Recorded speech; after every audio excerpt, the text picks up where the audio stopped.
Fala meu povo, tudo bem? Eu sou o Carlos, sejam bem-vindos ao Qual é a História. Esse vídeo é a parte 2 da história do Tony Stark, então caso você não tenha visto a parte 1, clica no card que tá aparecendo aqui em cima, dá uma olhada lá e depois você volta pra ver esse aqui, beleza? Dito isso, solta a vinheta e bora pra história.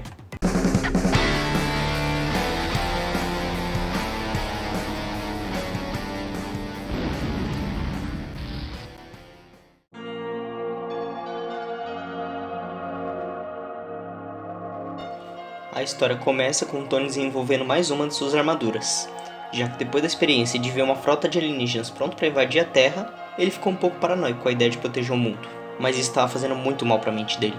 Ele estava tendo crise de pânico e insônia, quase todo seu tempo era focado em criar armaduras e antes que ele percebesse, ele já estava na Mark 42. E se a gente pensar que só um ano antes ele estava na Mark 7, eu acho que esse cara tá um bom tempo sem tomar banho, viu? Mas ameaças de fora do planeta não são as únicas que existem. E a prova disso veio através da TV. Porque um homem chamado Mandarim estava realizando vários ataques aos Estados Unidos, dizendo estar ensinando uma lição para a América. E a graduação das suas aulas iria vir na forma do assassinato do presidente. Mas como se não fosse suficiente ter um doido varrido explodindo tudo pelo país, surgiu um novo rival pro Tony, Aldrich Killian. Um homem que o Tony recusou como sócio no passado. Ele apareceu apresentando para Pepper uma inovação tecnológica que sua empresa IMA havia criado. Uma tecnologia que melhoraria todas as capacidades do corpo humano, o Extremis. Mas o amigo do Tony, Happy Hogan, começou a desconfiar dos planos do Killian. Então ele decidiu seguir o segurança dele para saber o que eles estavam planejando. Por que ele não seguiu o próprio Killian?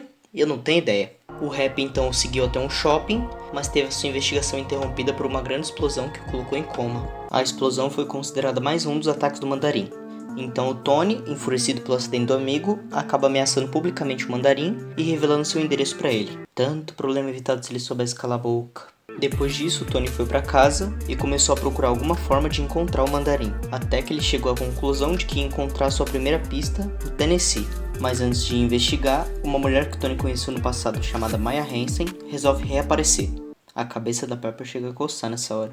Ela chega trazendo informações sobre um possível colaborador do Mandarim, mas antes que pudesse dizer qualquer coisa pro Tony, a mansão inteira é bombardeada por helicópteros. O Tony consegue proteger a Pepper e a Maya, mas acaba sendo arrastado pro fundo do mar e perde a consciência lá embaixo.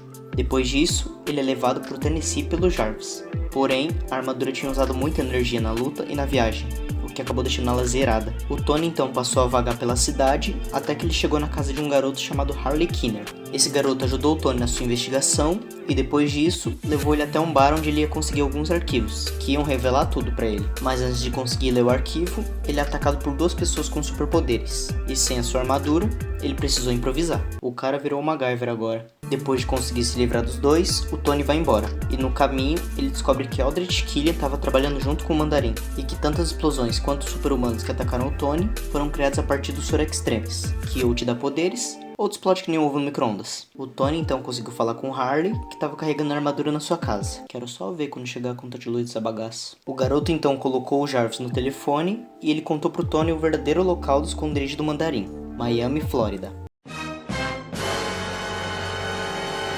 O Tony então criou alguns dispositivos que ele usou para invadir a mansão do Mandarim. Porém, quando ele finalmente o encontrou, ele descobriu que aquele cara que aparecia na TV não passava de um ator doidão contratado pela IMA para levar a culpa pelos ataques. Em seguida, o Tony foi nocauteado e acordou algum tempo depois amarrado em um porão. Quando ele acorda, ele descobre que a Maya também estava envolvida em todo esse plano, já que o Extremis foi baseado em um projeto que ela estava criando quando conheceu o Tony. Inclusive, o problema do Tony com cachaça era tão grande que ele melhorou esse projeto dela quando estava bêbado e nem lembrava mais disso. Ele então conversou com a Maya e tentou convencer ela de que aquilo era errado. Mas antes dele conseguir ouvir alguma resposta, o Killian aparece e revela que sequestrou a Pepper, que estava injetando o Extremis nela naquele momento. O Killian então ofereceu pro Tony a chance de se juntar a ele no plano. Mas a Maya, sabendo que o Killian precisaria dela pro projeto, ameaça ele dizendo que iria se matar se ele não soltasse o Tony. Mas ela se enganou sobre isso. O Killian não precisava mais dela, e como resposta àquela traição, ele deu um tiro na Maya. Depois disso, o Killian foi embora e deixou o Tony sendo vigiado por alguns capangas. Mas acho que eles deviam ter pedido um plano de saúde melhor, porque algum tempo depois, a Mark 42 chegou até o Tony e ele deu uma surra em todo mundo, principalmente no cara que pisou no reloginho dele. Então o Tony escapou de lá e se encontrou com o Rhodes, que também tinha sido capturado. A Emma tinha roubado a sua armadura e planejava usar ela como um cavalo de Troia para chegar até o presidente. O plano era matar o presidente para que o vice assumisse, já que o vice-presidente também estava do lado da Emma. O Tony então voou até o avião do presidente. mas chegou tarde demais. Em seguida, o soldado do Killian acionou uma bomba na cabine de passageiros e jogou todo mundo pra fora, assim, forçando o Tony a ir salvar todo mundo e dando mais tempo pro presidente chegar até o Killian. Logo depois de salvar todo mundo, a Mark 42 é atropelada por um caminhão e a gente conseguiu ver que o Tony estava controlando ela remotamente. O que o cagaço não faz, hein? O Tony então chamou reforços, enquanto ele e o Rhodes foram até o navio onde o presidente estava sendo mantido preso. Logo quando eles chegaram, eles tentaram ser discretos, mas os caras de lá parecem que tem nariz de sabujo. Rapidinho eles descobriram os dois e começaram um tiroteio. E até agora eu não entendi como eles acharam que seria uma boa ideia atirar em um navio cheio de barril de petróleo. Pra isso dar merda, 2 palitos. Mas o tiroteio não durou muito, porque algum tempo depois, os reforços do Tony chegaram. Todas as armaduras dele estavam ali enfileiradas e prontos para descer o aço. E de novo, tiro, boom, petróleo, 2 palitos. No meio da confusão, o Tony foi atrás da Pepper, mas antes de conseguir salvá-la, ele é surpreendido pelo Killian, que também era um usuário do Extremis. O Tony então consegue se livrar dele e tenta chegar até a Pepper, mas ele não consegue e ela acaba despencando em cima de um guindaste. O Killian então volta e uma luta entre eles começa, até que o Tony consegue terminar, colocando a Mark 42 no Killian e explodindo ela. Mas isso só foi suficiente para enfraquecer o Killian, porque logo depois ele volta e vai até o Tony. O bicho é casca grossa ou só muito chato mesmo? Mas antes de conseguir atacar o Tony, ele é acertado pela Pepper, que sobreviveu à queda graças ao Extremis no seu corpo. Ela então lança um explosivo na cara do Killian e o explode com o repulsor de uma das armaduras. Obrigado, caminhão. Com o fim de toda essa confusão, o Tony dá um último presente de Natal pra Pepper. Protocolo Começar do Zero, que explode todas as armaduras que ele fez até aquele momento, como um sinal de que ele superou a sua paranoia.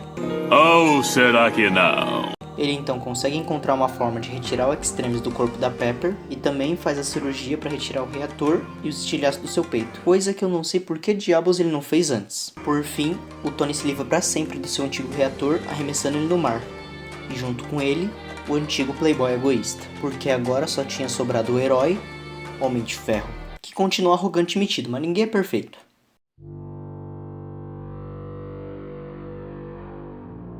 Depois de ter a sua casa explodida, o Tony passa a morar na Torre Stark, que agora estava sendo usada como base dos Vingadores. De lá, eles estavam realizando vários ataques contra as bases da Hydra, um grupo altamente perigoso que vinha causando problemas desde a época da Segunda Guerra Mundial. Eles haviam roubado o cetro do Loki e estavam estudando ele sob o comando do Barão Strucker, e não demorou muito para os Vingadores já sentirem na cara o resultado das pesquisas dele, já que ele estava usando o cetro para desenvolver humanos geneticamente aprimorados, como por exemplo os gêmeos Wanda e Pietro Maximoff. Se ofereceram para o procedimento a fim de se vingar do Tony, que por sinal conseguiu derrubar o campo de força e entrar na base da Hydra. Lá dentro ele encontrou o cetro, mas antes de conseguir pegá-lo, a Wanda o colocou em uma ilusão, onde ele viu os Vingadores mortos e o Capitão América lhe culpando.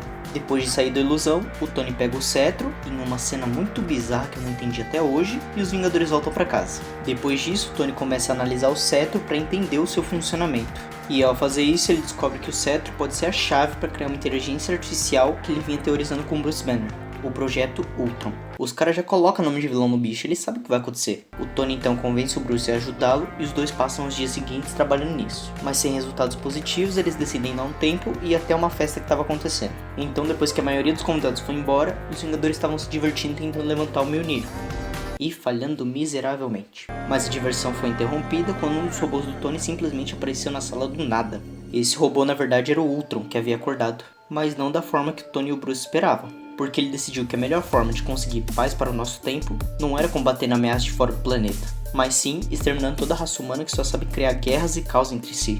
Errado não tá. Ele então atacou os Vingadores e logo em seguida fugiu pela internet. Depois disso, os Vingadores foram interrogar o Tony sobre o que ele tinha feito. Mas antes, eles ficaram preocupados com outra coisa, pois o Ultron havia dito que ele tinha matado alguém. Mas o que eles acharam estranho é que não tinha mais ninguém no prédio, ou pelo menos ninguém humano, já que quem o Ultron matou não era uma pessoa, ele tinha atacado o sistema operacional do Jarvis, depois dele tentar desativá-lo. Os Vingadores então começaram a investigar o possível paradeiro do Ultron, e acabaram descobrindo que ele tinha se aliado aos gêmeos Maximoff e matado o Strucker. Agora ele estava indo atrás de um homem chamado Ulysses Klaue para conseguir o metal mais forte do mundo, Vibranium. Os Vingadores então partiram em direção do Ultron, que agora estava com um corpo completamente novo. Ele e o Tony então começam a se enfrentar, enquanto os outros Vingadores enfrentam os gêmeos. No meio da luta, a Wanda começa a invadir a mente de todo mundo, até que ela chega no Bruce. Na hora que ela olha pra ele, a gente já sabe que vai dar merda. E é dito e feito.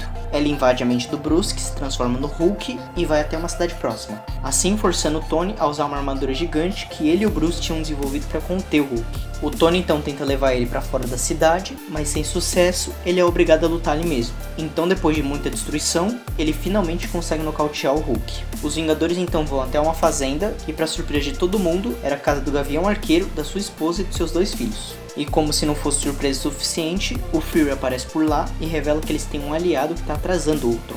O Tony então vai até a central da internet Nexus para procurar por esse amigo misterioso. E ele consegue.